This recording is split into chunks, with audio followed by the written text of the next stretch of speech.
मित्रांनो, तुमचं पुन्हा एकदा GB स्टोरी टेलर या यूट्यूब चॅनलवर स्वागत आहे. आजच्या आपल्या गोष्टीचं नाव आहे मंतरलेले पाणी. निशाचर. लेखक संतोष देशपांडे. पण गोष्ट सुरू करण्याआधी जर कोणी या चॅनलवर पहिल्यांदाच आलेले असाल तर त्यांनी ह्या चॅनलला सबस्क्राईब करायला विसरू नका. चला तर मग अजिबात वेळ न घालवता गोष्टीला सुरुवात करूया.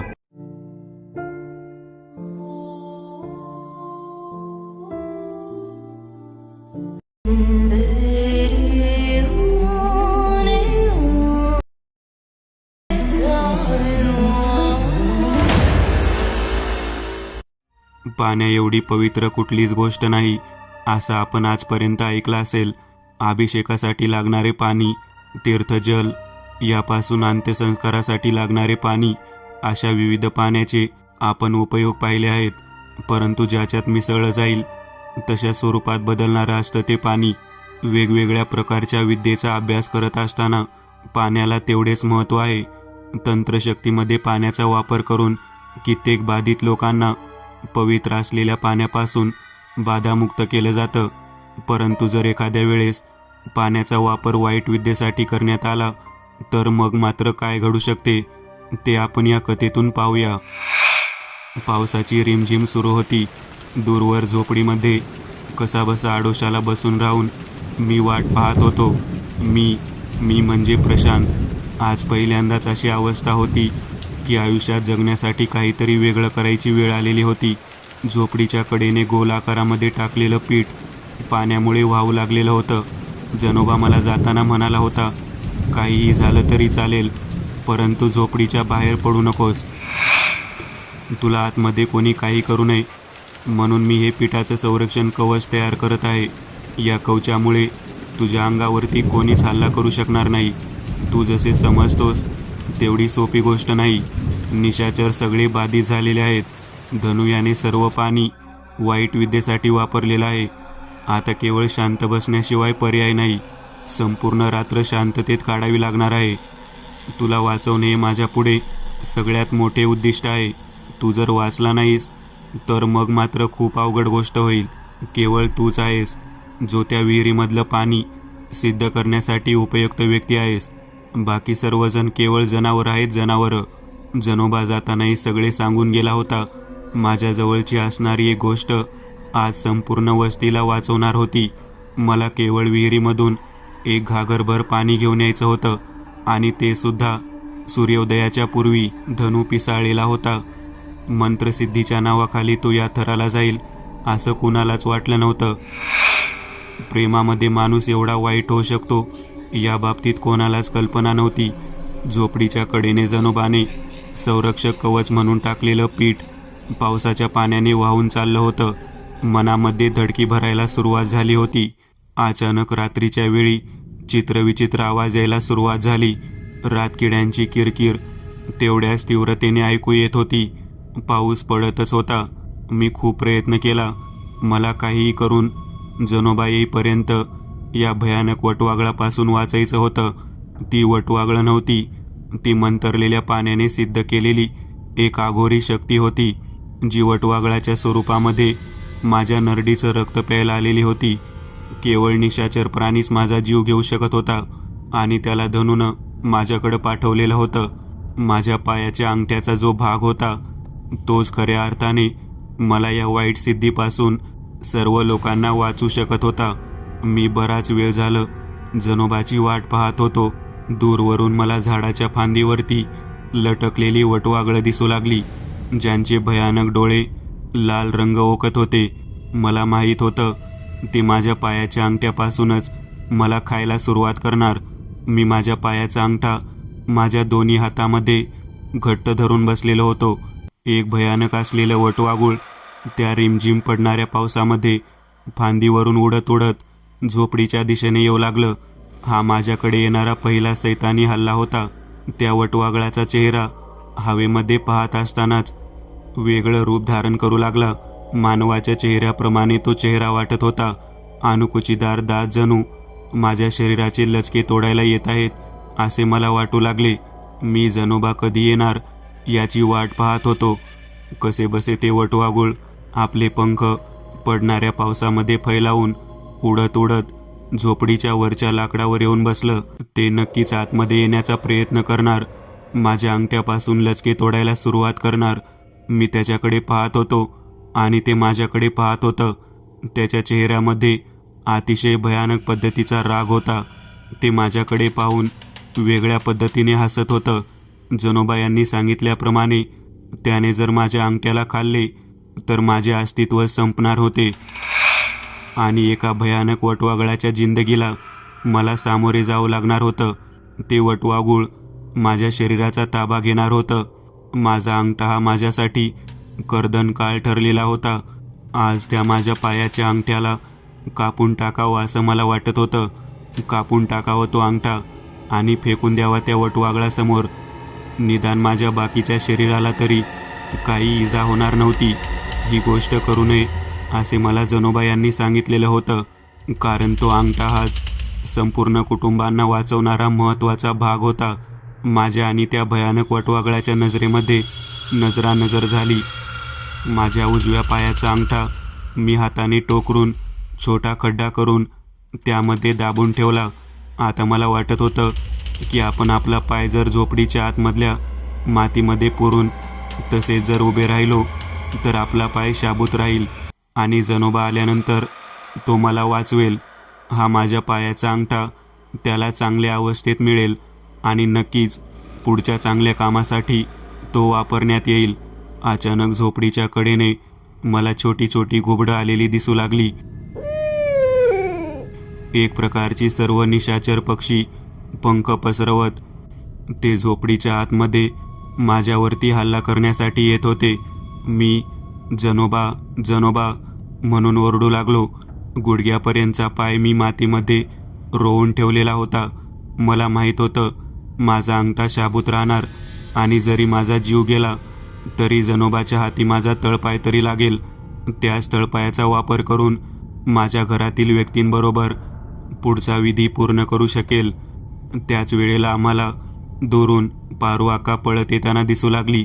ती मोठमोठ्याने ओरडत होती, जनूला जखडलं आहे, तो काही लवकर येत नाही बघ. मी तुझ्या मदतीला येत आहे, तू तसाच थांबून राहा, मी झोपडीच्या आत येते. मी पारूला नको नको म्हणून सांगत होतो, कारण झोपडीच्या आत आल्यानंतर ती जिवंत राहू शकणार नव्हती. जनूने तशी सोय केली होती की फक्त तोच आतमध्ये येऊ शकत होता आणि त्याच्या व्यतिरिक्त केवळ धनूने सिद्ध केलेली वाईट शक्तीच आतमध्ये प्रवेश करू शकत होती. हातामध्ये एक कोयता घेऊन पारू आका झोपडीच्या दिशेने धावत येत होती. आता माझ्या जीवामध्ये जीव आलेला होता, कारण मला माहीत होतं पारू आका काही झालं तरी मला या भयानक वटवाघळापासून वाचवणारच. काही क्षणामध्ये माझा हा समज चुकीचा ठरला. परवा अंगावरती एका पाठोपाठ एक अशा पद्धतीने 60 ते 70 घुबड आणि भयानक असं वटवाघूळ तिच्या मानेवर बसून तिच्या शरीराचे लचके तोडू लागलं. पारू मोठमोठ्याने ओरडत होती, प्रशांत बाहेर येऊ नकोस, प्रशांत बाहेर येऊ नकोस, तुझा अंगठा जर यांनी खाल्ला तर 4 कुटुंब खल्लास. प्रशांत बाहेर येऊ नकोस बरं का, मी मेले तरी चालेल, परंतु तू बाहेर येऊ नकोस. प्रशांतच्या नजरेदेखत त्याची बहीण पारुवीच्या शरीराचे छोटे छोटे तुकडे आकाशामध्ये संचार करणाऱ्या त्या भयानक घुबडाने आणि त्या मोठ्या वटवाघळांनी तोडायला सुरुवात केली होती. मी आता खूपच घाबरून गेलो. मला माहीत होतं आता यानंतर माझाच नंबर आहे. मला आता कोणीही वाचू शकत नव्हतं. प्रशांत बाहेरच्या भागामध्ये घडत असलेल्या घटनेला पाहत होता. घटना अतिशय भयानक होती. समोर त्याच्या बहिणीच्या अंगावरती 60 ते 70 घुबडांनी हल्ला केला होता. ते तिचे लचके तोडत होते. आतल्या बाजूला कोणतीही वाईट शक्ती येऊ शकत नव्हती असे जनोबाने सांगितलं होतं, परंतु बाहेरचं सुरक्षा कवच पाण्यामुळे वाहून गेलेलं होतं. आता हल्ला होणारच हे निश्चितच होतं. काही करून प्रशांतला त्याचा अंगठा वाचवायचा होता. अंगठा वाचवण्यासाठी त्याने गुडघ्यापर्यंत पाय जमिनीमध्ये रोवलेला होता. प्रशांतच्या बहिणीचा फडशा पाडून त्या बाधित झालेल्या सर्व निशाचर पक्ष्यांनी झोपडीच्या दिशेने आपला मोर्चा वळवला. झोपडीच्या दिशेने वटवाघूळ आणि घुबडाने मोर्चा वळवल्यानंतर त्याच वेळेला त्या मोठ्या मानवी चेहऱ्याप्रमाणे दिसणाऱ्या वटवागळाला प्रशांत इशारा करून म्हणत होता की काही झाले तरी मी माझा अंगठा बाहेर काढणार नाही. त्याच वेळेला विकट हास्य करत ते वटवागुळ त्याच्याकडे पाहत होतं. त्याला माहीत होतं प्रशांत हा काही क्षणांचा सोबती आहे. ते त्याच्याकडे विस्मित डोळ्यांनी पाहत होतं. प्रशांत भयान शांततेमध्ये उठलेल्या त्या पक्ष्यांचा आवाज आणि त्याच्या बहिणीच्या आक्रोशाने शांत झालेल्या आकाशाकडे पाहू लागला. त्याला जनोबा यांचे शब्द आठवत होते, काहीही झालं तरी पायाचा अंगठा जाऊ द्यायचा नाही. यातच त्याच्या बहिणीचे शब्द त्याला आठवू लागले, तुझ्या पायाच्या अंगठ्यावरती 4 कुटुंब त्यांचं आयुष्य अवलंबून आहे. त्या वटवागळांनी प्रशांतच्या दिशेने हल्ला चढवण्यासाठी पंख फैलावले. तेवढ्यात 5 टोके असलेला पंचशूलाप्रमाणे दिसणारे शस्त्र घेऊन त्या रात्रीच्या अंधारामध्ये, त्या संततधारेच्या पावसामध्ये कोणीतरी एक व्यक्ती त्या ठिकाणी आले. वेगाने भाला फेकावा त्या पद्धतीने त्याने ते पंचशूल त्या वटवागळाच्या दिशेने फेकले. चौकटीच्या आतमध्ये वटवागुळ येण्या अगोदरच त्या पंचशूलाने त्याच्या शरीरावरचा वेध घेतला होता. प्रशांतला लक्षात आले, आपल्या मदतीसाठी कोणीतरी धावून आलेले आहे. प्रशांत जीवाच्या आकंताने त्या व्यक्तीची झोपडीच्या दिशेने येण्याची वाट पाहू लागला. त्या व्यक्तीकडे पाहिल्यानंतर प्रशांतच्या लक्षात आले, हा वीरभद्र आहे. वीरभद्र म्हणजे जनोबाचा मोठा भाऊ. तो तिथे उभे राहून म्हणाला, काही काळजी करू नकोस. कोणत्याही वाईट शक्तीला तुझ्या जवळसुद्धा थांबू देणार नाही. धनुयाने जे काम केले आहे त्याच्यावरचा उपाय माझ्याजवळ आहे. हे पंचशूल कोणत्याही बाधित निशाचराला शांत करण्यासाठी सक्षम आहे. जणूदादा आता येतच असेल. वातावरणातला बदल आणि चालू असलेला पाऊस पाहून त्याने मला लगेच पाठवलं. तुझ्या मदतीसाठी मी वेगाने धावत आलो. मला माहीत होतं धनु आपल्या ताकदीने बाधित केलेल्या निशाचरांना तुझ्या दिशेने पाठवणारच. जणूदादा थोड्या वेळामध्ये येथे पोहोचेल आणि नंतर मग तुझ्या अंगठ्याची पूजा करून आपण जे ते मंतरलेले पाणी पिऊन बाधित झालेले आहेत त्यांना मुक्त करू शकू. प्रशांत म्हणाला, ते शक्य नाही. आणि ज्यांनी पिलं आहे त्यांच्या आयुष्याचं वाटोळ झालेलं आहे. त्यांना परत माणसांमध्ये आणणं शक्य नाही. मला वाटतं जे बाकीचे लोक राहिलेले आहेत त्यांना वाचवणे खूप गरजेचे आहे. माझ्या पायाचा अंगठा त्याचे महत्त्व एवढे असू शकेल असे मला कधी वाटलं नव्हतं.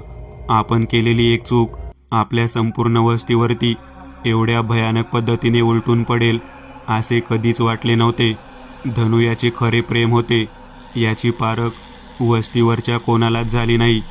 खऱ्या अर्थाने आपण सगळेजण चुकलेलो आहोत, परंतु त्याची शिक्षा ज्या पद्धतीने धनु देत आहे ती गोष्ट फारच चुकीची वाटते. आपल्या आजोबाकडून प्राप्त असलेल्या मंत्रविद्येचा अशा पद्धतीने तो वापर करेल असं कधीही वाटलं नव्हतं. एक एक करून त्याने ज्या ज्या लोकांना मारलं आहे त्या सर्व लोकांना तो प्राण्याच्या स्वरूपामध्ये बदलत आहे आणि ते लोक पुन्हा आपल्याकडे त्याच पद्धतीने हल्ला करण्यासाठी येत आहेत. माझ्या डोळ्यादेखत त्या वटवागळांनी आणि त्या घुबडांनी माझ्या बहिणीचा फडशा पाडला. तुकडे तुकडे करून केवळ अस्थिपंजर समोर ठेवला आहे. माझ्या बहिणीची काय चूक होती?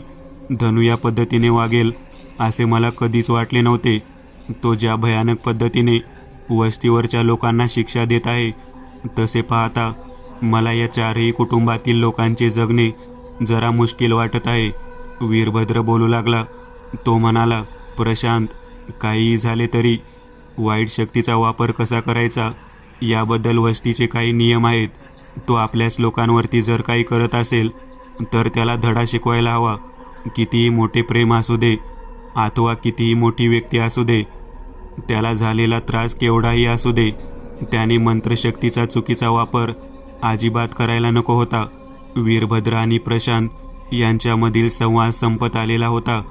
काही वेळामध्येच जनोबा या ठिकाणी येणार होता. आता वेळ होती ती केवळ जनोबाची वाट पाहण्याची. बाहेर कसला तरी आवाज येऊ लागला. दूरवर हालचाली दिसू लागल्या. नेमकं काय होतंय हे समजत नव्हतं. घुबडांचा आवाज वाढलेला होता. कोल्हे रडत होते. आकाशात आरोळी ठोकत होते. अचानक आवाज एवढा वाढू लागला, मनामध्ये धडकी भरू लागली. वीरभद्र मागे वळून पाहू लागला. झोपडीच्या आतमधून मागे वळून पाहिल्यानंतर बाहेरच्या बाजूने एक विचित्र प्रकार दिसू लागला. त्या झोपडीच्या कडेने रात्रीच्या अंधारामध्ये डोळे चमकू लागले होते. नक्कीच हे जंगली प्राण्याचे असावेत. वीरभद्र म्हणाला, इतक्या मोठ्या स्वरूपाचे डोळे चमकत आहेत म्हणजे नक्कीच लांडग्याचं टोळकं आलं असावं अथवा तारसाचं टोचकं असावं. त्यांचा आवाज वाढतच चाललेला होता. तरस आलेले दिसत होते. त्या तरसांनी 2-3 प्रेत ओढून आणलेली होती. ती प्रेते कोणाची होती आणि ते या ठिकाणी का ओढत घेऊन येत आहेत हे काही समजले नाही. मात्र ते तरससुद्धा बाधित प्राण्याप्रमाणे वागू लागलेले होते. असा आवाज अचानक वाढू लागला आणि त्या सर्व प्राण्यांची संख्या पाहता वीरभद्र म्हणाला, एवढ्या मोठ्या स्वरूपामध्ये आलेल्या या भयानक प्राण्यांना थांबवणं मला एकट्याला शक्य नाही. तू तुझा पाय त्या खड्ड्यातून बाहेर काढ आणि माझ्याबरोबर त्या झोपडीतलं एक मोठं लाकूड घेऊन उभा राहा. तेव्हा प्रशांत म्हणाला, काही झालं तरी चालेल, परंतु मी पाय मात्र बाहेर काढणार नाही. माझा अंगठा केवळ माझे प्राण वाचवणार नाही तर संपूर्ण 4 कुटुंबाचे प्राण वाचवणार आहे. तुम्ही बाहेर जावा. तुमच्या परीने जेवढे लढता येईल तेवढे लढा. मी मात्र बाहेर येणार नाही. वीरभद्र म्हणाला, तुला बाहेर यावे लागेल, नाहीतर मी एकटा लढत लढत मरून जाईन. तू मेला तरी चालेल, परंतु मी बाहेर येणार नाही. मी माझ्या बहिणीला मरताना पाहिलं आहे. जनोबा यांची गोष्ट ऐकणे हेच माझे काम आहे. तू नक्की वीरभद्र आहेस का अजून कोण आहेस याच्यावर माझा अजून विश्वास नाही. एका वटवाघुळाला मारून तू मला भ्रमित करणारा पिशाच असू शकतोस, कारण जनोबाने पाठवलेला व्यक्ती मला या झोपडीच्या बाहेर ये म्हणणारच नाही. त्याच वेळेला वीरभद्र यांच्या चेहऱ्यावरती प्रेतकळा दिसू लागली आणि तो विचित्र पद्धतीने हास्य करत म्हणाला, हुशार आहेस रे तू, खूप हुशार आहेस. शेवटी तू ओळखलंच. वीरभद्रच्या चेहऱ्यावरती प्रेतकळा पाहून लक्षात आले की तो नक्कीच जनोबाचा भाऊ वीरभद्र नव्हताच, तो वेगळाच कोणीतरी होता. तो हसत हसत म्हणाला, तू मला शेवटी ओळखलेच. चावडीवर झोपणाऱ्या हन्म्या याचा चेहरा दिसू लागला. धनुने गावातील कित्येक लोक मंतरलेल्या पाण्याने बाधित केलेली होती. त्यातील हन्म्या हा एक होता. त्याचा चेहरा पाहिल्यानंतर प्रशांत अजूनच रागाने बोलू लागला. तो म्हणाला, तू कितीही प्रयत्न केलास तरी तुला मी या गोष्टीमध्ये यशस्वी होऊ देणार नाही. हन्म्याच्या चेहऱ्याने विद्रूप स्वरूप धारण करायला सुरुवात केली. तो लांब उभारलेल्या तरसाकडे बोट करत म्हणाला, ती समोर उभारलेली तरस पाहिलीस का? ती सगळी तुझ्या रानातली मेंढरं आहेत, मेंढरं. काही वेळात तुला या झोपडीच्या बाहेर खेचून घेतील. प्रशांत म्हणाला, मला विश्वास आहे या झोपडीच्या बाहेर खेचणारी ताकद अजूनपर्यंत आलेली नाही.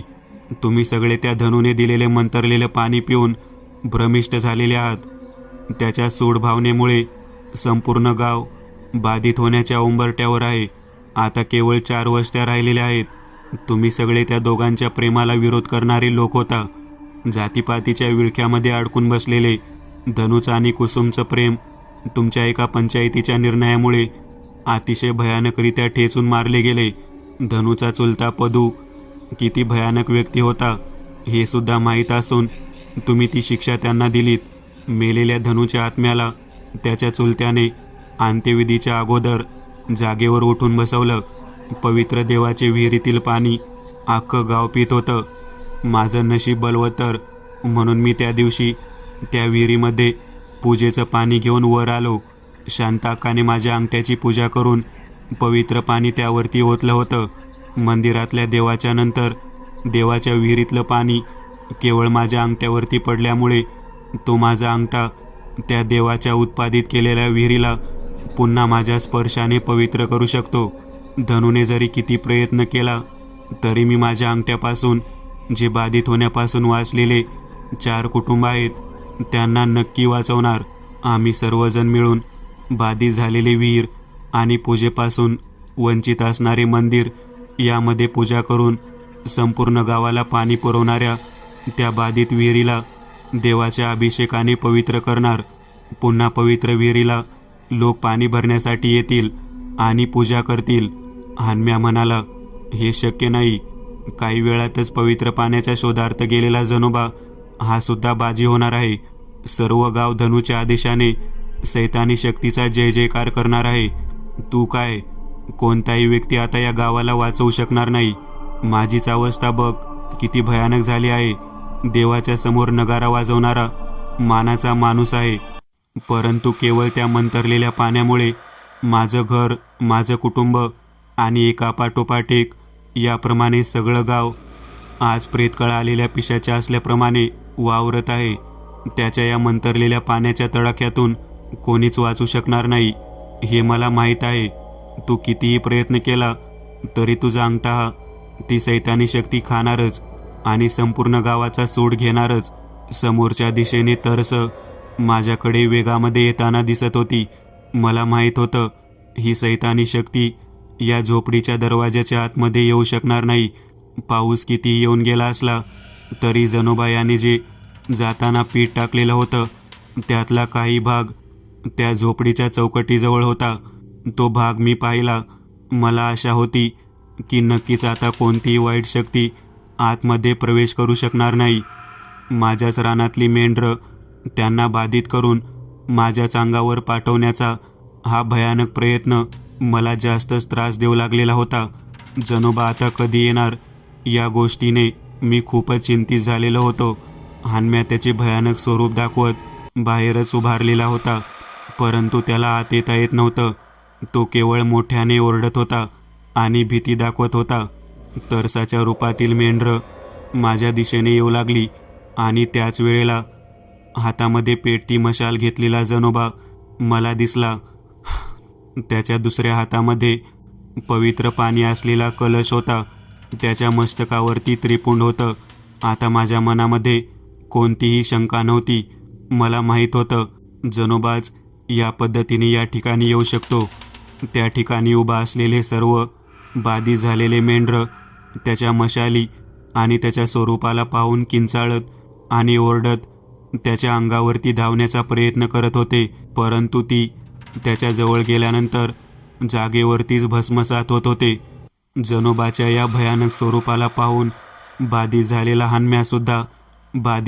हन्म्यासुद्धा खूप घाबरला होता.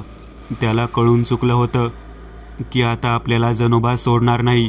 तो किंचाळत ओरडत धनु ज्या ठिकाणी आहे त्या दिशेने धावत गेला. एक शक्तिशाली स्वरूप माझ्या दिशेने मला वाचवण्यासाठी येत होतं. मला खूप आनंद होत होता. जनोबा झोपडीच्या जवळ आला आणि त्याने झोपडीच्या आत प्रवेश केला. त्याने आतमध्ये प्रवेश केल्या केल्या मला कळून चुकलं की हा नक्कीच जनोबाच आहे, कारण त्याच्या व्यतिरिक्त कोणीच आतमध्ये प्रवेश करू शकत नव्हता. तो म्हणाला, काही वेळामध्ये दिवस उजाडेल. आपल्याला देवाच्या विहिरीकडे काही करून पोहोचणे गरजेचे आहे. तुझ्या पायाचा अंगठा संपूर्ण गावासाठी किती महत्त्वाचा आहे हे तुला आता कळून चुकले असेलच. कित्येक वाईट शक्तीने तुझ्यावरती हल्ला करण्याचा प्रयत्न केला आहे, परंतु ईश्वरी शक्तीची तुला साथ आहे, म्हणूनच तू वाचलेला आहेस. जनोबा प्रशांतला म्हणाला, आपल्याला आता इथून निघावे लागेल. तू तुझा पाय बाहेर काढून घे. तुझ्या बहिणीची हालत मला बघवत नाही. तिला ज्या पद्धतीने या निशाचरांनी मारलेलं आहे ती फारच भयानक घटना आहे. मला माहीत आहे की संपूर्ण वस्तीवरील लोकांना वाचवण्यासाठी तुझ्या बहिणीने दिलेले बलिदान मी कधीही विसरणार नाही. केवळ तुझ्या या प्रयत्नामुळे आणि या धाडसामुळे, तू चालवलेल्या बुद्धीमुळे आपली वस्ती सुरक्षित राहणार आहे. केवळ वस्तीच नाही तर संपूर्ण गावाला, संपूर्ण बाधित झालेल्या लोकांना या मंतरलेल्या पाण्यातून मी पुन्हा वाचवू शकणार आहे. चल चल चल लवकर आता. अजिबात उशीर करू नको. आपल्याला लवकरात लवकर देवाची विहीर गाठायची आहे. धनु अजून कोणत्या शक्तींना जागृत करण्याअगोदर मला इथून तुला त्या विहिरीपर्यंत नेणे गरजेचे आहे. या विहिरीला त्याने बाधित केलेले आहे. ती विहीर आता पुन्हा सूर्योदयाच्या वेळी पवित्र जलामध्ये परावर्तित करायची आहे.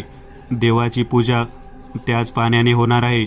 किती दिवस झाले देवाची पूजा झाली नाही, देव पूजला गेला नाही, म्हणून हे संकट संपूर्ण गावावरती आलेले आहे. तुला सुद्धा माहीत आहे आपल्याला या भयानक गोष्टीतून गावाला वाचवायचे आहे. चल लवकर.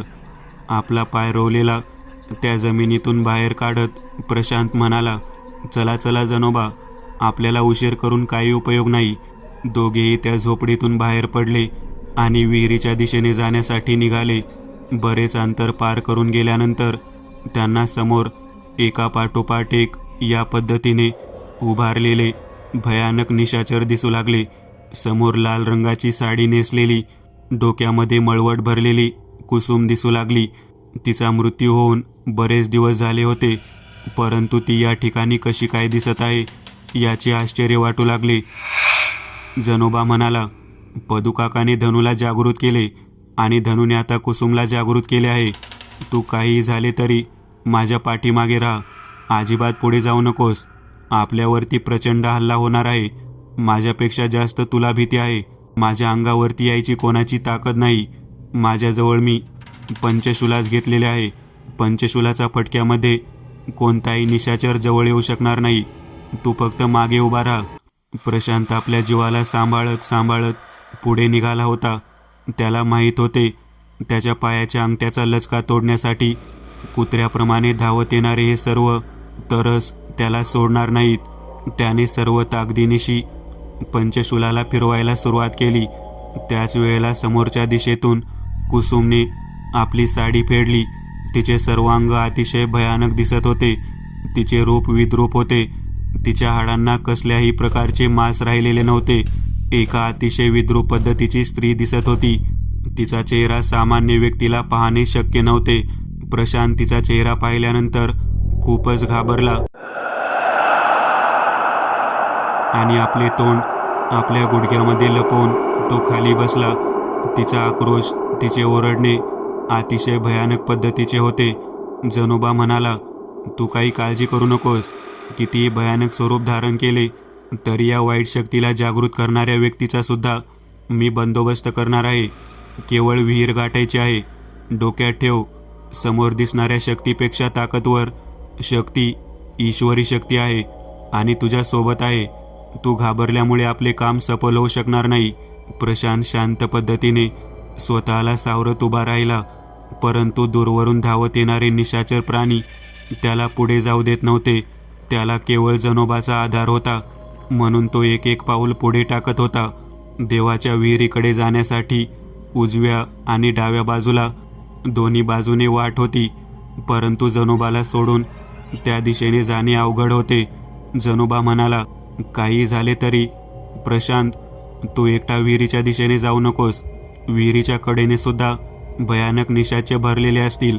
ते तुला सोडणार नाहीत आणि मला खात्री आहे की धनू तुला सहजासहजी विहिरीत जाऊ देणार नाही. आता बघ ना, धनूने स्वतःच्या प्रियसीचा सुद्धा आत्मा जागृत करून तुझ्या समोर उभा केलेला आहे. कुसुम किती विचित्र दिसत आहे. ही कुसुम तुझीच मैत्रीण आहे, जिच्यासाठी तू धनूची आणि तिची मध्यस्थी केली होती. या दोघांना असे वाटत आहे की त्यांचा मृत्यू तुझ्यामुळे झालेला आहे. तुझ्या सांगण्यामुळेच गावकऱ्यांना सर्व माहिती मिळाली आणि या दोघांना पंचायतीसमोर शिक्षा सुनावण्यात आली. पंचायतीने दिलेला निर्णय तुला जरी मान्य नसला तरी गावातील लोकांनी तो मान्य केलेला होता. त्यामुळे त्या दोघांना भयानक पद्धतीची शिक्षा भोगावी लागली होती आणि त्या शिक्षेच्या वेळी तू त्या ठिकाणी नव्हता. तू जर त्या ठिकाणी असता तर तू नक्कीच त्या सर्वांना वाचवलेलं असतं. धनू हा एवढ्या विचित्र पद्धतीने मारला गेला की त्याच्या डोळ्या देखत त्याच्या प्रियसीला म्हणजे कुसुमला खेचून ठेचून मारण्यात आलेलं होतं. कुसुमच्या घरातील व्यक्तींनी आपल्या पोरीच्या पडलेल्या वाकड्या पावलांना अजिबात मान्य केले नाही. ती गर्भवती असताना तिला एवढ्या भयानक पद्धतीने मारले गेले. त्यामुळे तिचा आत्मा हा विचित्र पद्धतीने संताप व्यक्त करत आहे. या गावावरती संकट येण्याचे कारण गावातील लोक तुला समजत आहेत. गावातील लोकांना त्या दोघांचा मृत्यू झाल्यानंतर असे वाटत आहे की तुझ्यामुळे कुसुम गर्भवती झाली होती. तू दोन्हीकडून सापडलेला व्यक्ती आहेस. धनू आणि कुसुमकडून सुद्धा आणि गावकऱ्यांकडून सुद्धा तूच दोषी आहेस. केवळ शांता काहीने पवित्र जलामधील केलेल्या विधीमुळे आज तुझ्या जगण्याला एवढे महत्त्व आलेले आहे. अन्यथा तुला गावातील लोकसुद्धा त्याच पद्धतीने मारणार होते. जनोबाबरोबरचं संभाषण पूर्ण झालेलं होतं. आता प्रशांतला वाटत होतं की आपल्याला काही करून या ठिकाणाहून विहिरीपर्यंत असणे फार गरजेचे आहे. निदान या घटनेतून आपण गावासाठी किती प्रामाणिक आहोत हे सिद्ध करण्याची त्याची वेळ आली होती. परंतु त्याच्या विरुद्ध उभा राहिलेली त्याची मैत्रीण आणि त्याचा मित्र यांचा आत्मा हा कोणत्याही प्रकारे पुढे जाऊ देणार नव्हता याची त्याला जाणीव होती. आतापर्यंत झालेले हल्ले, गावातील सर्व निशाचर, तसेच रात्रीच्या वेळी पक्षाने केलेला हल्ला हा तो अजिबात विसरलेला नव्हता. त्याच्या बहिणीचा विनाकारण बळी त्यामध्ये गेलेला होता. आता जनोबाच्या पाठोपाठ त्याने चालायला सुरुवात केली. समोरून येणारे तरसाची टोळकी त्यांच्यावरती हल्ला करण्यासाठी आकाशातून जम घेऊन त्याच्या अंगावर येऊ लागली. एक एक करत जणू बांधले 10-12 तरसाची वाट लावली होती. आता प्रत्यक्ष कुसुम समोरच्या दिशेने येऊ लागली होती. आता मात्र हल्ला भयानक होणार होता हे सिद्ध झाले होते. कुसुमही स्वतः त्याच्या समोर उभारलेली होती. तिच्याकडे पाहून प्रशांत म्हणाला, मला या ठिकाणाहून जाऊ दे. या गावाच्या दृष्टिकोनातून ही घटना फार महत्त्वाची आहे. तो आणि धनूने आतापर्यंत ज्या ज्या लोकांना बाधित केलेले आहे, या धनूने तुझ्या प्रेमापोटी हा जो काही वाईट गोष्टींचा आधार घेतला आहे, ही गोष्ट फारच त्रासदायक आहे. तुमच्या सूडभावनेमुळे माझ्या बहिणीचा विनाकारण मृत्यू झाला. तिची काही चूक नव्हती, तरीसुद्धा तिचा बळी गेला. तुमच्या प्रेमाला विरोध करणाऱ्या गावातील लोकांना तुम्ही ज्या प्रकारे शिक्षा देत आहात, ही शिक्षा योग्य नाही. मी तुमचा मित्रच आहे. माझ्यावरती विश्वास ठेवा. मी कोणत्याही पद्धतीने चुकीची गोष्ट केलेली नाही. मला विहिरीकडे जाऊ द्या. त्याच वेळेला जनोबा म्हणाला, अरे सैतानी आणि हैवानी ताकदीला तुझ्यासारख्या साध्या व्यक्तीची गोष्ट व म्हणणे पटणार नाही. विचार सोडून दे आणि माझ्या पाठोपाठ चालायला सुरुवात कर. त्याच वेळेला समोरून कुसुम त्या दिशेने येऊ लागली. ती म्हणाली, कोणाची काय चूक आहे हे मी सांगायची गरज नाही.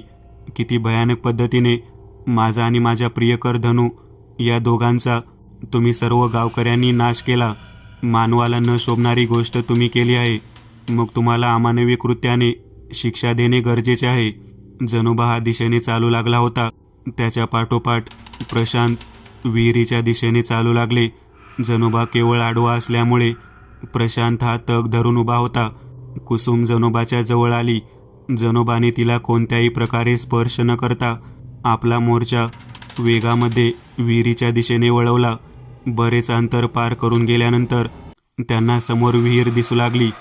विहिरीच्या दिशेने पाहिल्यानंतर अवस्था इतकी भयानक होती की ती अवस्था पाहून जनोबा आणि प्रशांत दोघेही हातबल झाले. विहिरीच्या कडेने गावातील सर्व भ्रमित झालेले व्यक्ती पांढऱ्या शुभ्र डोळ्यांनी उभा राहिलेले दिसले. त्यांच्या डोळ्यातून अनामिक पद्धतीचा प्रकाश बाहेर येत होता. ते सर्व पिशाचे रूप धारण केलेल्या निशाचराप्रमाणे दिसत होते. त्यांना भयानक पद्धतीने त्या विहिरीच्या संरक्षणासाठी उभा केल्याप्रमाणे दिसत होते. आता यांना ओलांडून विहिरीमध्ये कशा पद्धतीने प्रशांत जाणार याबाबत जनोबाच्या मनामध्ये चिंता लागून राहिली होती. जनोबा विचार करू लागला की आपण आता यापुढे प्रवास कसा करायचा. यांच्या पाठोपाठ धनू आणि कुसुम दोघेही मागच्या बाजूने प्रशांतला धरण्यासाठी येत होते. प्रशांतला चारही बाजूंनी सर्वांनी घेरलेले होते. सूर्योदय होण्यासाठी केवळ अर्धा तास राहिला होता. पहाटेच्या वेळी चाललेला हा भयानक खेळ सूर्योदयाबरोबर संपणार होता. परंतु त्याच्या अगोदर प्रशांतचा अंगठा प्राप्त करण्यासाठी सर्व निशाचर वेगाने क्रिया करत होते. तरस, घुबड, वटवाघूळ, कोल्हे, लांडगे, त्याचबरोबर गावातील सर्व पाळीव प्राणी यांना विचित्र पद्धतीने मंतरलेले पाणी पाजून निशाचराच्या स्वरूपामध्ये बदलण्यात आलेले होते. सर्व प्राणी, सर्व गावातील व्यक्ती ज्यांना ज्यांना निशाचर स्वरूपामध्ये बदलण्यात आलेले होते, त्यांचे स्वरूप पिशाच्या प्रमाणे दिसत होते. ज्यांचे डोळे पांढरे शुभ्र होऊन चमकत होते, ते सर्वजण प्रशांत आणि जनोबाला चारही बाजूने घेरडा घालून जवळजवळ येऊ लागलेले होते. जनोबाच्या समोरच फक्त 20 पावलांवरती ती पवित्र पाण्याची बाधित झालेली विहीर होती. त्या विहिरीमध्ये जनोबा याला प्रशांतच्या पायाचा अंगठा पुन्हा बुडवायचा होता. अंगठा बुडवल्यानंतर ते पाणी तिथेच उभारलेल्या सर्व निशाचर पिशाच्या शक्तीवरती प्रोक्षण केल्यानंतर त्यांच्या मूळ स्वरूपामध्ये स्वरूप बदलणार होते. त्यांच्यावरती ज्या मंतरलेल्या पाण्याने बाधा केली होती त्याचा मुख्य प्रवर्तक म्हणजे पदू हा धनूचा काका होता. आता त्याच्या ठिकाणी जाऊन त्याच्या अंगावरती पवित्र जल म्हणजेच मंतरलेले पाणी टाकायचे होते. ही सर्व क्रिया म्हणावी तेवढी सोपी नव्हती. खूपच अवघड पद्धतीची ही सर्व क्रिया होती. परंतु ईश्वरी शक्ती प्रत्येक वेळी प्रत्येकाला मदत करत असते. याच पद्धतीने मंदिराच्या बाजूच्या घरातून शांता अक्का काठी टेकत टेकत बाहेर आली. तिच्या हातामध्ये काठी नसून देवाच्या पालखीचा दंड होता. शांता अक्काला माहीत नव्हते की बाहेर एवढ्या प्रकारचे मोठे तांडव माजलेले आहे. तिच्यासमोर ते भयानक निशाचर पाहिल्यानंतर तिने तो दंड जमिनीवर आपटला. तो दंड म्हणजे भगवंताच्या पालखीचा दंड होता. त्याला खूप मान होता. तो दंड पाहून जनोबा म्हणाला, अक्का, तू जे काम केले आहेस त्या कामामुळे आता कोणतीही वाईट शक्ती मला रोखू शकत नाही. जनोबा यांनी अक्काच्या दिशेने चालायला सुरुवात केली. अक्का बाहेर चालत चालत येत होती. समोर कुसुम, धनू हे दोघे उभारलेले होते. अक्काने सांगितले, त्या पद्याचा बंदोबस्त कर जनू. या कुसुम आणि धनूचा यामध्ये काही दोष नाही. ही जागृत केलेली सूड भावनेने अतृप्त प्रेत आहेत. ही आपल्याजवळ येऊन काहीच करू शकत नाहीत. यांना या ठिकाणी आणणारा जो पद्य आहे त्याच्या दिशेने जो हा दंड घे. परशाला विहिरीमध्ये उतरव. त्याचा जो चमकणारा अंगठा मला दिसत आहे, ज्याच्यावर पवित्र पाण्याचा अभिषेक झालेला आहे, तो विहिरीच्या पाण्यात बुडव. जर त्याला निशाचर लोक आडवी येत असतील तर या दंडाने त्यांना झोडव. पशा, तुला विहिरीत उतरता येत नसेल तर वरून उडी मार. वेळ लावू नकोस. त्याच वेळेला शांताकाने तो दंड जनोबाच्या दिशेने फेकला. त्याने तो अगदी सावधरित्या हातामध्ये पकडला. त्याच्या स्वतःच्या हातामध्ये पंचशूल होते. ते त्याने हातात धरले व तो दंड प्रशांतच्या हातामध्ये दिला. दंड मिळताच प्रशांतने तो दंड धनू आणि कुसुम या दोघांना दाखवला. त्यांना इशारा करत त्याने सांगितले की यामध्ये माझा कोणताही दोष नाही. धनू, माझे आणि कुसुमचे कोणत्याही प्रकारचे संबंध नव्हते, तरीसुद्धा तुझ्या मनात माझ्याबद्दल रोष आहे. मी या ठिकाणी विहिरीमध्ये जाण्या अगोदर तुम्हाला सर्व सांगतो. पदुकाकाने सर्व कटकारस्थान रचलेले आहे. तुमच्या प्रेमाबद्दल पंचायतीमध्ये आवाज आणि न्याय मागणारा व्यक्ती पदुकाका होता. कुसुम ही मूल मारून खाणारी मुलगी आहे असे सिद्ध करण्याचे काम पदुकाका याने केले. त्यानेच अर्ध मेलेली मुले तिच्या घराजवळ पुरून ठेवलेली होती. तुझ्या गळ्यातल्या गमजाने सावकाराच्या लहान मुलाचा गळा आवळला होता. सावकाराने सर्व गावभर याचा आवाज उठवला. तुम्ही दोघे तुमच्या प्रेमामधल्या प्रेमोच्च आनंदामध्ये व्यग्र होता. त्याच वेळेला कुसुमच्या भावांनी तुझ्या बाबतीत समजलेली घटना ग्राह्य धरली. एवढेच नाही तर कुसुम गर्भवती होण्यामागचे कारण मी अजिबात नव्हतो हे तुलासुद्धा माहिती आहे. तरीसुद्धा माझ्याबद्दल तुझ्या मनात विष पेरले ते पदुकाकानेच. मला संपूर्ण खात्री आहे तुझ्या काकामुळेच तुझा आणि तुझ्या प्रियसीचा मृत्यू झाला. मी त्यावेळेस गावामध्ये नव्हतो, नाहीतर मी हा सर्व खेळखंडोबा थांबला असता. लहानपणापासून तुझा काका तुला फसवत आहे. मी कित्येक वेळा तुला सांगण्याचा प्रयत्न केला, परंतु तू ते ऐकले नाहीस. आज तुमच्या दोघांच्या मृत्यूनंतर सुद्धा त्याने त्याची मंत्रविद्या या पाण्यावरती वापरून तुम्हाला दोघांना स्वतःच्या विद्येचे प्यादे बनवले आहे. आज त्याने स्वतःच्या सूडभावनेपोटी गावातील सर्व लोकांना वेठीस धरलेले आहे. त्याच वेळेला शांताक्का पुढे आली आणि शांताक्का धनूला म्हणू लागली, तुझा काका पद्य आहे अगोदरपासून नीच माणूस आहे. या मंदिराच्या अगोदरपासूनच तो विरोधात होता. देवाची जागृत जागा असताना सुद्धा त्याने या ठिकाणी कधी डोके टेकले नाही. कायम वाईट शक्तीच्या नादामध्ये त्याने आपले जीवन घालवले. तुझ्या काकाचे कुसुमच्या आईबरोबर प्रेमसंबंध होते. त्यांचे लग्न झाले नाही. त्यांच्या लग्नाला गावातील लोकांचा विरोध होता. तुझा काका कायम वाईट शक्तींचा वापर करत होता, म्हणून त्याने गावकऱ्यांचा सूड घ्यायचे ठरवले होते. अगदी तेव्हापासून तो या पद्धतीने वाईट विद्येचा वापर करत आहे. हा परशा तुम्हाला सगळं खरं सांगत आहे. तुम्ही मेला असला तरी तुमच्या आत्म्यांना त्याची जाणीव असणे गरजेचे आहे. हा सर्व प्रकार सुरू असताना दूरवरच्या भागातून काळ्या रंगाचे वस्त्र धारण केलेला पदूकाका चालत येताना दिसू लागला. त्याच्या दोन्ही बाजूंनी गावामधील बाधित झालेले लोक एका पाठोपाठ एक या पद्धतीने जनोबाच्या दिशेने येऊ लागलेले. शांताक्का परशाला म्हणाली, बोलण्यात वेळ वाया घालवू नकोस, विहिरीमध्ये उडी टाक. प्रशांतने मागे पुढे काही न बघता हातातला दंड फिरवला. दंड फिरवल्या फिरवल्या त्याच्या समोर असलेल्या वाईट निशाचर शक्तीला त्यांचा नाश झाला. ती भयानक पद्धतीने किंचाळत ओरडत आगीच्या स्वाधीन झाल्याप्रमाणे दिसत होते. त्याच वेळेला प्रशांतने विहिरीमध्ये उडी मारली. विहिरीमध्ये उडी मारलेली पाहताच पदूकाका याने तिथून माघार घेतली आणि तो आपल्या झोपडीच्या दिशेने निघाला. विहिरीच्या आतमध्ये पडल्या पडल्या त्याच्या चमकणाऱ्या अंगठ्याचा स्पर्श त्या पाण्याला झाला. शांताक्काहीने आकाशामध्ये देवाच्या नावाचा जयघोष केला. जसजसा जयघोष होऊ लागला तसतसा प्रशांत एक एक पायरी चढत ते पाणी घेऊन वर येऊ लागलेला होता. त्याच वेळेला जनोबाने मंत्रोच्चार सुरू केले होते. या विहिरीतील पाण्याचा पवित्र पाण्यामध्ये बदल होण्याची प्रक्रिया सुरू झालेली होती. समोर आकाशामध्ये प्राचीच्या दिशेला म्हणजेच पूर्वेला सूर्य उगवतीला येत होता.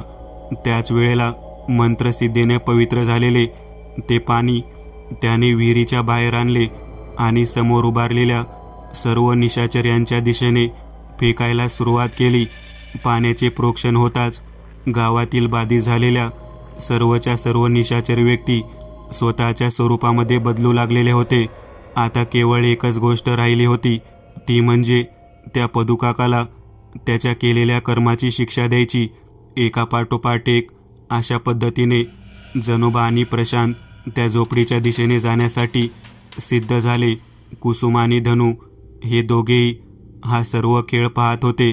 ज्यांचा शांताक्काच्या बोलण्यावरती विश्वास बसलेला होता, परंतु पदूकाकाच्या या वाईट वृत्तीमुळे ते या खेळामधील प्यादे झालेले होते. मंतरलेले पाणी कशा पद्धतीने काम करते ते त्यांनी पाहिले होते. ते दोन्ही प्रियकर हातबल होऊन समोर पाहत राहिले.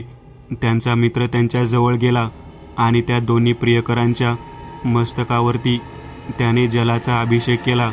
त्याचबरोबर त्या दोघांना मुक्ती मिळाली. कुसुम आणि धनू या दोघांना त्यांच्या मित्राच्या हातूनच मुक्ती मिळालेली होती. त्यांच्या सर्व शंकाचे निरसन झालेले होते. आता पुढचे कार्य म्हणजे पदूकाकाची झोपडी.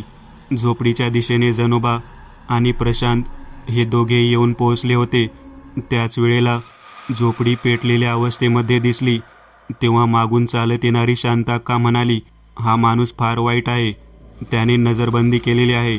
समोर पेटत असलेली झोपडी ती जळत नाही, तर त्याने तुमच्या नजरेवरती तसा भाव दाखवला आहे.